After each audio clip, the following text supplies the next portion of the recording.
نحمده ونصلي على رسوله الكريم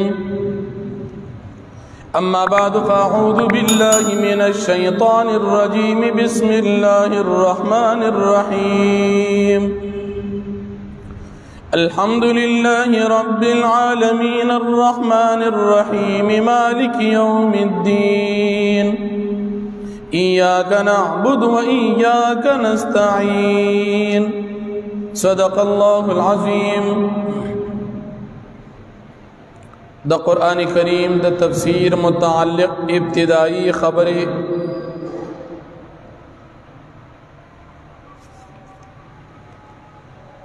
سو ذکر شوی قرآن کریم چکل اولی کلی شو کتابی شکل کراغی نو پہاغی باندی نقطی حرکات وغیرہ نو اس پا قرآن کریم پا الفاظ باندی نقطی چالا گولی دی پا دیکھ اقوال مختلف دی بعضی روایاتو کی راضی علماء ذکر کئی چی داکار حضرت ابو الاسود الدؤلی رحمت اللہ علیہ کڑی دی بعضی علماء فرمائی چی دا حضرت علی رضی اللہ عنہ پا حکم باندی حضرت ابو الاسود الدؤلی رحمت اللہ علیہ کڑی دی بعضی علماء فرمائی چی حجاج ابن یوسف حضرت ابو الاسود الدؤلی رحمت اللہ علیہ تا حکم کو او دا قرآن کریم دا نقطی دا دلگولی بعض علماء فرمائی کہ حجاج ابن یوسف دا دید پارس علماء منتخب کرل حسن بصری رحمت اللہ علیہ یحییٰ ابن یعمر رحمت اللہ علیہ نظر ابن عاصم لیثی رحمت اللہ علیہ دا علماء منتخب کرل مقرر کرل چی پا قرآن کریم الفاظ باندے دا نقطی اولگئی دا پہ مخی نوی بیا دا قرآن کریم دا اعراب مسئلہ و پا دیکھم دا علماء اختلاف دے بعض علماء فرمائی چی دا حضرت ابو الاسود الدؤلی رحمت اللہ علیہ دا قرآن کریم دا زبر زیر پیش دا اعراب لگولے دے نبی علیہ السلام پا دور کی دا صحابہ کرام پا دور کی قرآن کریم باندی دا زبر زیر پیش نو او غی تخلصتل اسانو دا کچی و انسان اہل زبان و ناغب پیگی چی پدیدے کی لفظ سنگ پکار لکه منگا و تاسو چی خپل پختو وایو نو زور زیر پیخ من خپل پیجنو چی دا سنگ منگ وایو نو دا شان اغی اہل عربو اہل زبانو نو دا قرآن کریم پا اعراب باندی اغی پیدل ضرورت نو بیا دا حضرت ابو الاسود الدؤلی رحمت اللہ علیہ دا خدمت اکر بعض علماء فرمائی چی داکار حجاج ابن یوسف پا نور علماء باندی یحییٰ ابن یعمر او نصر ابن عاصم لیثی رحمت اللہ علیہ باندی دا اعراب خدمت کردی دی اعراب کو لگی دل بیادی قرآن کریم کی او منزل دی اولنی منزل دا الحمد نشوروشی تر دا سور مائدی پوری دی ویم منزل دا سور مائدینا تر دا سور یونس پوری دریم منزل دا سور یونسنا تر سور کہف پوری او سلورم منزل دا سور کہفنا تر سور نمل پوری او پنزم منزل دا سور نملنا تر دا سور صافات پوری او شپگم منزل دا سور صافاتنا سور قاف پوری او اوم منزل دا سور قافنا دا قرآن کریم دا سور ناس سورت پوری قرآن کریم کی اوم منزل دی اس دا منزل چا مقرر کری دی نو دا دی پبارک کی علماء فرمائی چې د صحابه کرامو د تابعین معمول دو چې په هفته کې به قرآن ختمو قرآن کریم به هفته کې ختمون هغې ځان له دا ترتیب مقرر کړو چې روزانه به دومره تلاوت زکوم. نو په دغه بنا د قرآن کریم 9 منزل دي. بیا د 9 منزلو نه بعد قرآن کریم کې 13 پاری دي. څوک ورته پاره وایي، څوک سپاره وایي. دا چا مقرر کړي دي؟ نو د دې په باره کې مفتی شفیع صاحب رحمت الله علیه ذکر کوي چې د حضرت عثمان غنی رضی الله عنه په دور کې هغې چې کوم قرآن کریم لیکلو نو هغې داسې ترتیب نو چې دا 13 سپاره و. بعض علما فرمایي چې هغې 13 صحیفې جوړې کړي وي، هغه 13 سپارې وي، خو په دې کې څه خاص مستقل خبره چا نه ده کړې چې دا 13 سپارې څنګه دي. بیا په قرآن کریم کې رکوګانې دي، 540 رکوعات دي. نو دا مرستو علماء لګولې دي، نه صحابو لګولې دي، نه تابعینو. ورستو علما د سهولت په بنا کم ځای چې خبره ختمیږي هغه ځای کې د رکوع علامه لګول. بیا په قرآن کریم کې بعضی رموز دي، اشارات دي د اوقافو چې په هغې باندې وقف کول ټیک دي. دا مرستو علماء لګولې دي. او د هغې په باره کې مشهوره دا ده چې یو عالم تیر شوي دي، علامه ابو عبدالله محمد ابن تیفور سجاوندی، دا اوقافو دا نشانات هغه لګولي، لکه یو ځای کې طوا لیکلي، بل ځای کې جم لیکلي، زای لیکلي، میم لیکلي، سواد لیکلي، لای لیکلي. نو په دې ځای کې څه ځای کې وقف جایز دي او څه ځای کې وقف ناجایز دي. نو که طوا لیکلي یا جم وي یا آیت وي یا زاوي یا قف وي، بعض ځایونه کې راځي قف، نو په دې ځای کې وقف کول صحیح وي. او بعض ځایونه لیکلي لا، هغه ځای کې اکثر په اعراب کې دا آیت د مخ کې سره دا لفظ د بل سره مخ کې تړلی وي، په دغه ځای باندې وقف صحیح نه وي، د هغې د وجې نه دغه ځای کې لا لیکلي.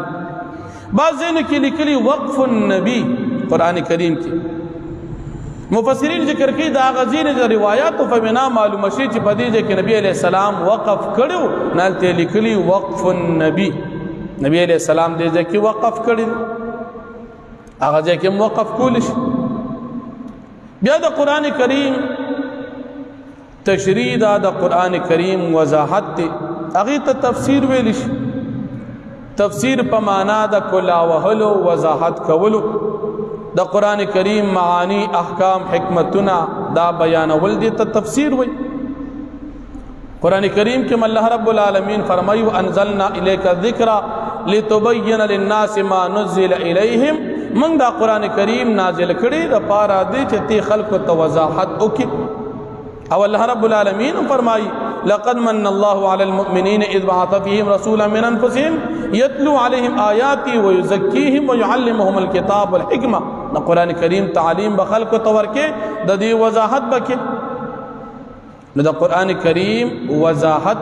دا قرآن کریم تفسیر، دا خود دا قرآن کریم نہ ثابت تے چھ دا صحیح. دا قرآن کریم دا تفسیر بسوک کئی، دا غی دا پارا بیا علم ضروری دی. ذکا صحابہ کرام اہل عربو پا عربی جب باندی مکمل مہارت او داغی مہارت باوجود اغی دا نبی علیہ السلام نا قرآن ازدکو معلومی گی دا چی عربی لستل پا عربی باندی پوہیدل دیتا تفسیر نوی. نند دین سره چې څنګه په هر شعبه کې خیانت او ظلم شروع دي، دغه شان د قرآن کریم سره ظلم شروع دي. اې دو درې رسالې به د اردو ګوري، سباب غم لیکي چې زه شیخ القرآن یم. عربیت دو درې ټکي به زده کي، هغه به هم ځان ته لیکي زه شیخ صاحب یم، هغه به هم ځان ته لیکي زه د قرآن کریم لوی ماهر یم او د قرآن کریم مفسر یم. نو د عربي دا قرآن کریم د ذکر د پارا دا سے بنیاد نر چې تعالی عربی درځي بس تو قرآن کریم مفسر جوړ شي. ول صحابه کرام خو عربي ویله او هغه بیا نبی علیہ السلام تناس. روایتو کې راځي حضرت عبداللہ ابن عمر رضی اللہ عنہ د نبی علیہ الصلوۃ والسلام یو خادم صحابي دی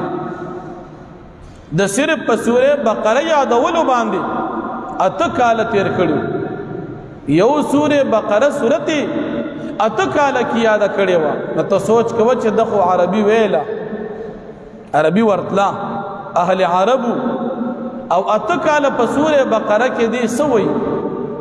دا قران کریم تفسیر معانی احکام مسائل عقاید دا ټول په جنگلو دا تفسیر دی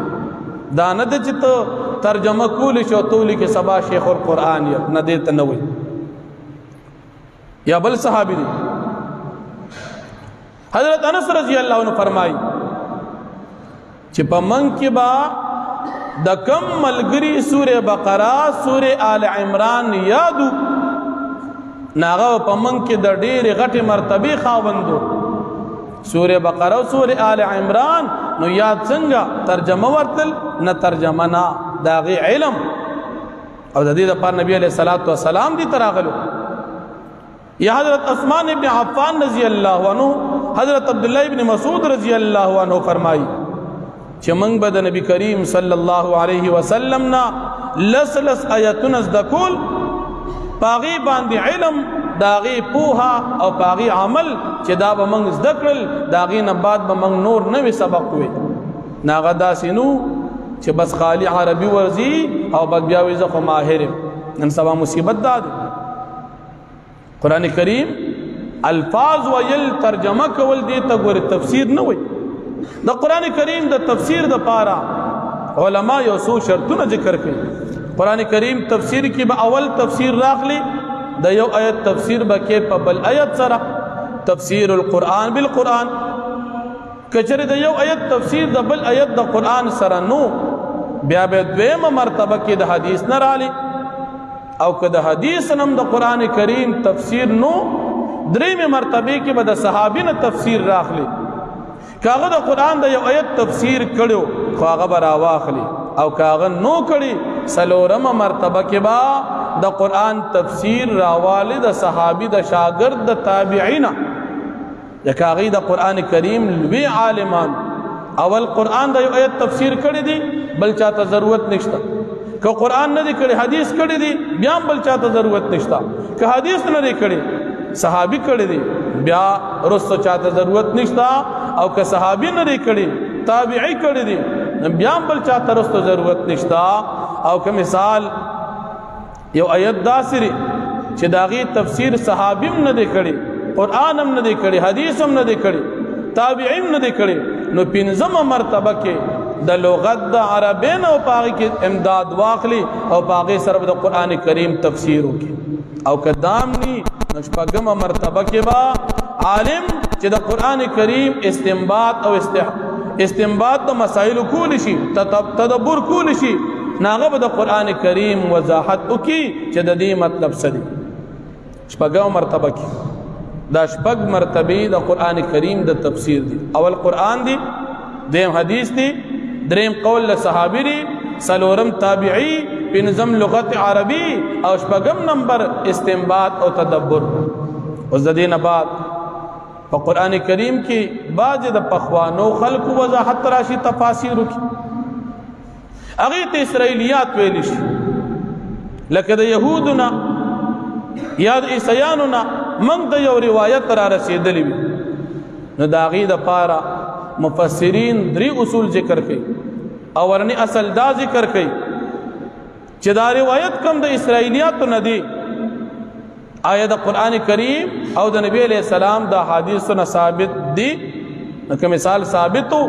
دا اسرائیلی روایت اخیستل صحیح دي لکه مثال د فرعون واقعا د پخوانو کتابونو کې شته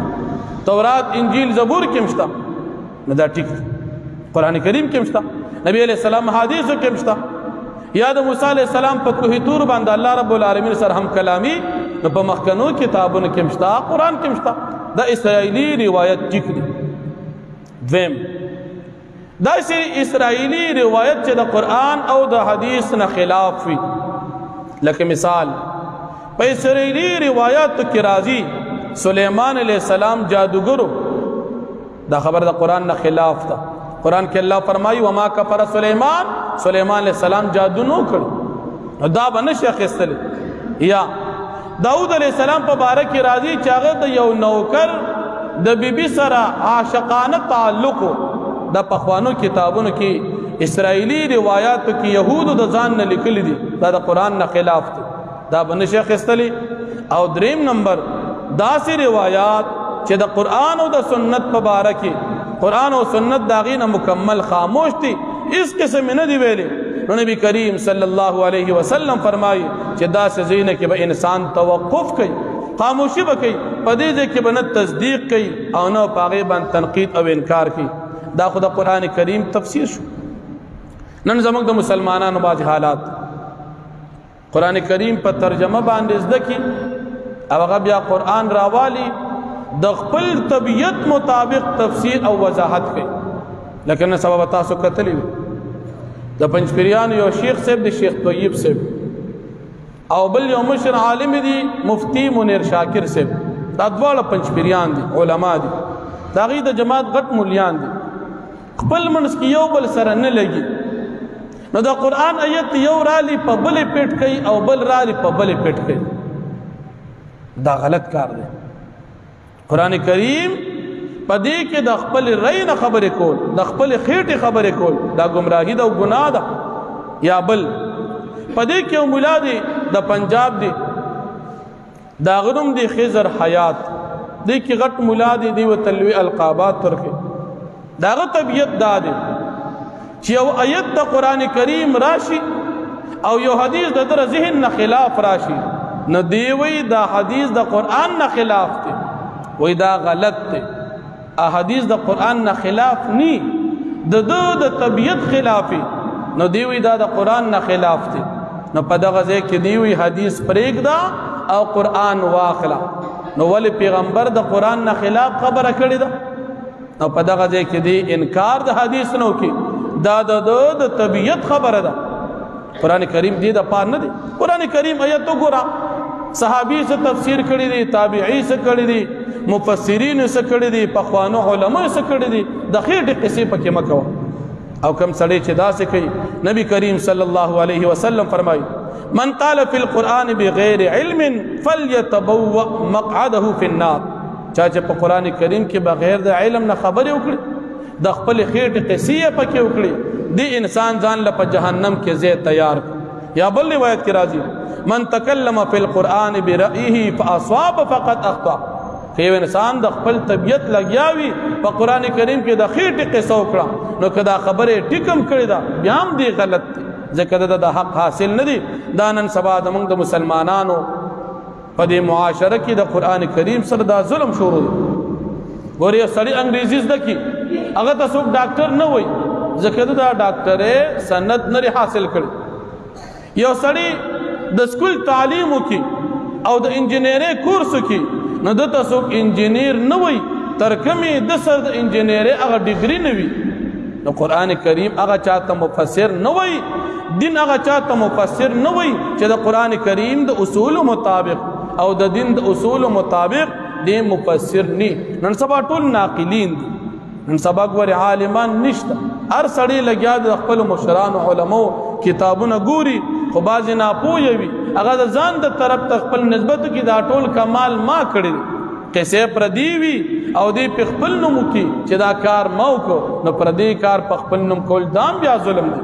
ټیک ته تاب هم زده کړي خو د پخوانو علماو د زده کړي نو نن سبا ناپوهي ډېره ده الله رب العالمین دی منګ تاسو ته د قرآن کریم صحیح پوهه نصیب کړي سبا ته به انشاءالله د قرآن کریم د تفسیر متعلق چې کومې خبرې مزید هغه بیا کو واخر دعوانا الحمدلله رب العالمین